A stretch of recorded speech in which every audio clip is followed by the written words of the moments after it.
욥기 20장을 교독하겠습니다. 나아마 사람 소발이 대답하여 이르되 그러므로 내 초조한 마음이 나로 하여금 대답하게 하나니 이는 내 중심이 조급함이니라.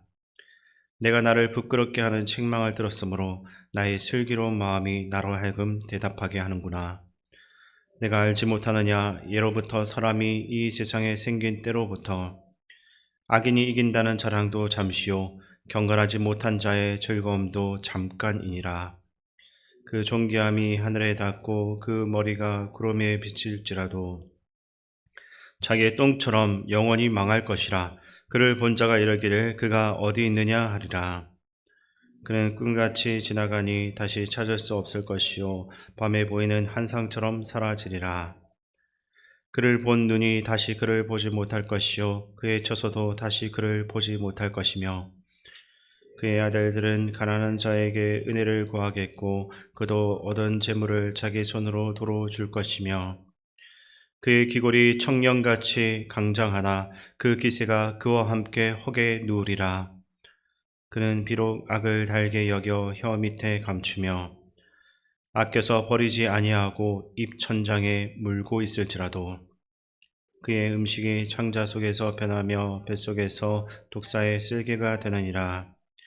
그가 재물을 삼켰을지라도 토할 것은 하나님이 그의 배에서 도로 나오게 하심이니 그는 독사의 독을 빨며 뱀의 혀에 죽을 것이라. 그는 강 곧 꿀과 엉긴 젖이 흐르는 강을 보지 못할 것이요 수고하여 얻은 것을 삼키지 못하고 돌려주며 매매하여 얻은 재물로 즐거움을 삼지 못하리니 이는 그가 가난한 자를 학대하고 버렸으며 자기가 세우지 않은 집을 빼앗음이니라. 그는 마음의 평안을 알지 못하니 그가 기뻐하는 것을 하나도 보존하지 못하겠고 남기는 것이 없이 모두 먹으니 그런즉 그 행복이 오래가지 못할 것이라. 풍족할 때에도 괴로움이 이르리니 모든 재난을 주는 자의 손이 그에게 임하리라. 그가 배를 불리려 할 때 하나님이 맹렬한 진노를 내리시리니 음식을 먹을 때 그의 위에 비같이 쏟으시리라. 그가 철 병기를 피할 때에는 놋 화살을 쏘아 깨뜨릴 것이요 몸에서 그의 화살을 빼낸 즉 번쩍번쩍하는 촉이 그의 쓸개에서 나오고 큰 두려움이 그에게 닥치느니라. 큰 어둠이 그를 위하여 예비되어 있고 사람이 피우지 않는 불이 그를 멸하며 그 장막에 남은 것을 해치리라. 하늘이 그의 죄악을 드러낼 것이요 땅이 그를 대항하여 일어날 것인즉 그의 가산이 떠나가며 하나님의 진노의 날에 끌려가리라. 이는 악인이 하나님께 받을 분깃이요 하나님이 그에게 정하신 기업이니라. 아멘. 오늘 본문은 욥의 친구들의 두 번째 변론 가운데 마지막으로 소발이 나서면서 말하는 장면이 나오고 있습니다. 소발의 말은 겉으로 보기에는 매우 단호하고 또 논리적인 것처럼 보입니다. 그런데 본문을 자세히 따라가다 보면 그의 말에는 진리의 열심보다 자기 확신만이 앞서 있고 하나님의 공의로움보다 인간의 판단이 앞서 있다는 것을 보게 됩니다. 그래서 오늘 보시는 이 내용은 단순히 한 친구의 발언이 아니라 고난을 해석하는 인간의 한계와 위험을 보여주는 본문이기도 한 겁니다. 1절부터 11절까지를 보시면 소발은 한 가지 주장만을 반복합니다. 악인의 번영은 잠시 잠깐이라는 겁니다. 이 말이 틀린 것은 아닙니다. 성경은 분명히 그 악인의 종말은 결국 심판이다라고 말합니다. 근데 문제는 소발이 이 진리를 가지고 욥을 향해서 너무 성급하게 결론을 내렸다라는 데 있습니다. 그는 욥이 겪고 있는 그 현실을 보자마자 욥의 고난을 곧바로 죄의 증거로서 해석했습니다. 진리를 말하면서도 사람을 살리는 방향이 아니라 사람을 정죄하고 무너뜨리는 방향으로 사용한 것입니다. 1절부터 3절에 소발은 자신이 매우 초조하고 조급하다라고 말하고 있습니다. 왜 그렇게 이야기했겠습니까? 욥의 말을 듣고 자신이 책망받고 있는 것처럼 느껴졌기 때문입니다. 사실 욥은 소발을 직접적으로 겨냥을 해서 비난하고 공격한 적이 없습니다. 그런데도 소발은 욥의 말이 자신의 자존심을 건드렸던 것처럼 받아들인 것입니다. 그는 자신의 지혜를 의지하여서 서둘러 대답을 해야겠다라고 말합니다. 다시 말해 소발은 듣기보다 먼저 반응하고 이해를 하기보다 먼저 방어를 하는 사람입니다. 이런 태도는 오늘날 우리에게도 익숙합니다. 내 생각이 다른 사람의 말에 따라서 흔들리는 것을 견디지 못할 때 우리는 상대방의 말을 듣고 있기보단 즉시 이것에 대해서 판정을 하려고 하는 것입니다. 그러나 성숙한 신앙은 즉각적인 판단이 아니라 하나님의 말씀 앞에서 오랜 시간 듣고 분별하는 태도입니다. 그렇다면 욥이 무슨 말을 했기에 소발은 이렇게 격분을 하고 있는 것입니까? 우리는 바로 앞장인 19장에서 욥의 위대한 고백을 들었습니다. 욥은 나의 대속자가 살아계시니 마침내 그분이 땅에 서실 것이다 라고 고백했습니다. 그리고 내 가죽이 벗겨진 후에도 나는 육체 밖에서 하나님을 배울 것이다 라고 증언했습니다. 절망의 언어가 아니라 고난의 한복판에서도 하나님을 포기하지 않는 믿음, 죽음 너머에서도 하나님이 계신다라는 확신이었습니다. 이 고백은 오늘 우리에게도 여전히 살아있는 위로입니다. 고난을 받고 있는 성도에게 가장 필요한 것은 현재의 상황에 대한 인간적인 해석이 아니라 살아계신 하나님에 대한 소망입니다. 그러나 소발은 이 고백 앞에서 오히려 분노하고 있습니다. 왜냐하면 그의 마음속에는 이미 한 가지 틀이 굳어 있었기 때문입니다. 악인은 반드시 벌을 받는다. 이 프레임으로만 보게 되면 욥은 이미 완전한 죄인입니다. 그러나 욥이 대속자를 말하고 하나님을 만나게 될 소망을 말하는 것은 소발에게는 아무런 의미가 없는 것입니다. 그는 욥의 고백을 믿음으로서 듣지 않고 그저 죄인의 변명으로만 듣고 있는 것입니다. 결국 소발은 욥을 한 사람의 인격으로 대하지 않고 자신이 세워놓은 그 기준 위에서 욥을 가둬버립니다. 이것이야말로 가장 위험한 종교적인 태도입니다. 진리를 말하는 것처럼 보이지만 실제로는 사람을 재단하고 정죄하는 태도이기 때문입니다. 4절과 5절에서 소발은 이렇게 말합니다. 내가 알지 못하느냐? 예로부터 사람이 이 세상에 생긴 때로부터 악인이 이긴다는 자랑도 잠시요 경건하지 못한 자의 즐거움도 잠깐이니라. 아멘. 악인의 즐거움은 잠깐이며 경건치 못한 자의 기쁨도 오래가지 못한다는 겁니다. 이 말 역시나 성경의 진술 중 한 부분이라 할 수 있습니다. 악은 끝내 승리하지 못합니다. 하나님은 공의로 심판하시기 때문입니다. 하지만 소발은 이 진리를 욥에게 적용하면서 또 쉽게 결론을 내렸습니다. 고난이 있으니 죄가 있을 것이다 라고 판단한 겁니다.